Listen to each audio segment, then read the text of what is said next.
Hi guys! Welcome back to my channel. Alam nyo ba? So guys, meron na naman tayong aalamin at ire-react ngayong araw na ito. At ito ay galing kay Update PH. Sabi nga niya dito, successful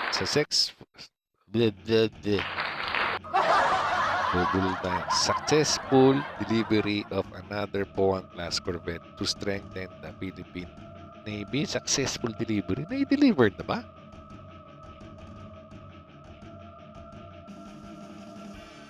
Hindi ko, parang ngayon ko lang narinig na may dineliver na. Nakakasabik yun talaga. Kasi talagang tagal na nating inaasab yung pangalawang Pohang-class natin na donate ng South Korea para sa atin. Diba? Kasi sa mga kahit na decommission na, kahit na luma na, kompleto pa rin yung armaments niya. Diba? Kaya hinahangad din natin yan dahil dagdag sa ating corvette na ship yan. Diba? Kasi corvette ito eh. Diba? Yung ating Conrado Yap. So magkakaroon na siya ng sister ship, di ba? Yun ang nakapanapik. So tara, panoorin na natin kung talagang na-deliver na ang ating another Pohang-class type na corvette. Let's go!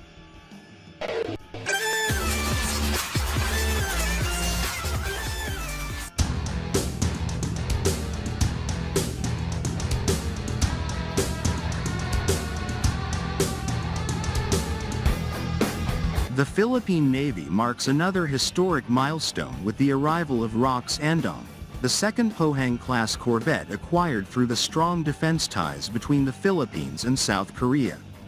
Following the commissioning of the ROX Chungju, now proudly serving as the BRP Conrado Yap, PS-39. This latest addition underscores the Navy's commitment to modernizing its fleet to meet the challenges of an increasingly dynamic maritime security environment. The ROX Andong is a prime example of a multi-role warship, embodying the versatility and firepower needed to protect the Philippines' vast maritime domain. Armed with a 76mm Auto Malara main gun, 40mm twin secondary guns, Harpoon anti-ship missiles, lightweight torpedoes, and anti-submarine bombs, the ship is capable. Meron siyang harpoon. Parang wala harpoon yung natin. Meron ba? Ulit nga. May harpoon ba? Parang wala. Auto Malara main gun, 40mm twin secondary guns, Harpoon anti-ship missiles, lightweight torpedoes, and anti-submarine bombs. The ship is capable of neutralizing Lightweight torpedoes. Yan yung parang hindi ko nakita sa Conrado Yap, may torpedoes eh. O naduduling na ako siguro. Alamin natin yan. Kung magkaparehas ba to, mas advanced tong yung bagong Pohang-class na ROX Endo. Di ba? ROX na ROX talaga. threats across surface and underwater domains. Whether engaging hostile vessels, deterring submarines, or performing coastal defense, the ROX Andong is built for adaptability and combat effectiveness. Its design reflects a balance of power and efficiency, making it an indispensable addition to the Philippine Navy's arsenal.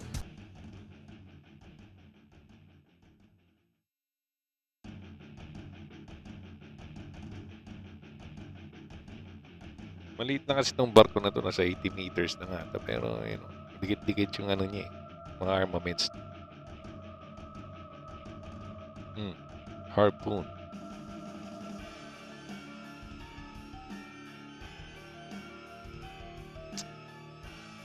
Ay, sana totoo to. Parang wala akong narinig na ganito eh. Hindi ko lang alam. The ship boasts a full displacement of 1,200 tons, measures 88.3 meters in length with a beam of 10 meters, and is crewed by 100 personnel. With a maximum speed of 32 knots, it can chase and intercept fast-moving targets while responding swiftly to emerging threats in the open seas. Its endurance and operational range also allow for prolonged missions, ensuring its readiness to patrol and secure Philippine waters. The transfer of ROKS Andong highlights the enduring partnership between the Philippines and South Korea, a relationship built on shared goals of regional peace, stability, and security. South Korea's commitment to supporting the Philippines Armed Forces modernization program through the transfer of Pohang-class corvettes reaffirms the strength of this alliance. It also symbolizes a broader effort to enhance the defense capabilities of ASEAN nations in the face of evolving security challenges. The ROKS Andong will significantly bolster the Philippine Navy's operational readiness, particularly in addressing key maritime concerns. These include combating piracy, curbing smuggling operations, preventing illegal fishing, and countering other transnational crimes. In addition, the ship is expected to play a pivotal role in safeguarding the country's exclusive economic zone, EEZ, especially in contested areas like the South China Sea, where tensions remain high. This latest addition is not merely a ship. It is a powerful statement of the Philippines' resolve to defend its maritime territories and assert its sovereignty. Its advanced weapons systems and multi-mission capabilities make it a vital asset for missions such as anti-surface warfare, anti-submarine warfare, and coastal surveillance. The ROKS Andong is expected to work alongside the BRP Conrado Yap, amplifying the Navy's capacity to protect the nation's waters while showcasing the modernization strides of the Philippine Navy. As the ROKS Andong undergoes preparations for commissioning, it represents more than a technological upgrade. The preparation pa lang for commissioning. Successful delivery kasi. Preparing pa lang. Kaya ang tagal na itong usapan na to. Pero sana, yun nga maibigay na sa atin South Korea. Saranghe. Saranghe yun. I love you na yun. Nakalimutan ko yung thank you dyan eh. Pero yun nga bali-balita ito eh. Kaya feeling ko naman sa ating mapupunta eh. Kasi preparing na for commission natin eh.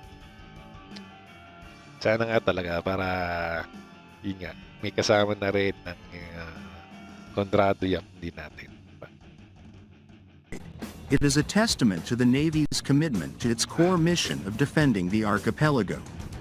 This ship embodies the determination of the armed forces of the Philippines to adapt to new threats and challenges, ensuring the nation's security and prosperity for generations to come. The Philippine Navy's acquisition of the ROKS Andong is a source of national pride, symbolizing progress and resilience in the face of evolving maritime security demands. It is a clear signal to the region and the world that the Philippines is serious about protecting its maritime interests. The arrival of this ship marks another step forward in building a modern, capable, and world-class naval force. With every new vessel added to the fleet, the Philippine Navy grows stronger, more capable, and more prepared to navigate the complexities of maritime defense. The ROKS Andong is more than just a ship. It is a commitment to the Filipino people, a safeguard for our seas, and a promise of a more secure and stable future.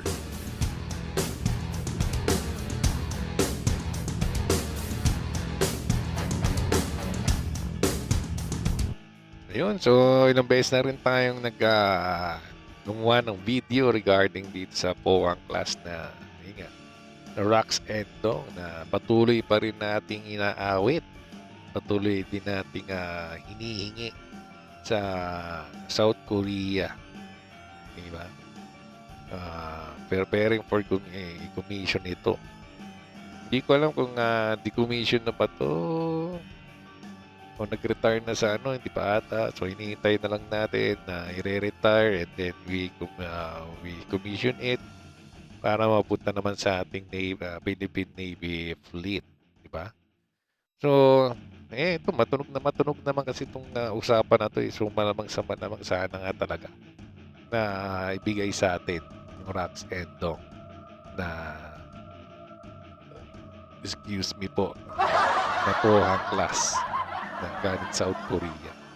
Siguro naman mapagbibigyan tayo dahil halos lahat ng mga Navy natin na mga bago ngayon, doon natin kinukuha sa kanila eh. Baka pwede naman nila tayong bigyan ng regalo, di ba? Di ba? Ano naman yung hinihiling natin? Di ba? At may mga plano pa naman tayo next acquisition natin. Another 2 frigate and another 2 Corvette, eh, di ba? And then meron pa tayong iniintay na 6 na OPV, Offshore Patrol Vessel sa kanila. So, sana yun nga maging nila, basihan na, uy, ang Pilipinas, sobra naman na, talagang sa atin bumibili ng mga naval ship nila na kumikita tayo sa kanila. Kaya pagbigyan din naman natin.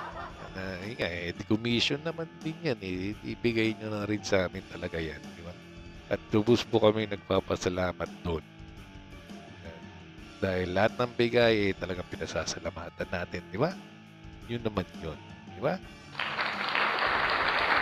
So maraming salamat kay PPH sa kanyang video. Ilalagay po sa description down below ang full video na to pati pa kanyang YouTube channel.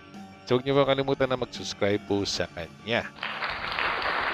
At huwag niyo po kalimutan na mag-subscribe po sa aking channel. Hit niyo po yung notification bell at yung like button.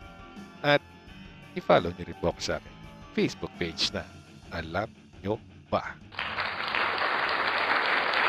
So dito na po tayo nagtatapos mga idolo. Maraming salamat sa lahat. Ingat po tayo lagi. And God bless us all. Bye-bye.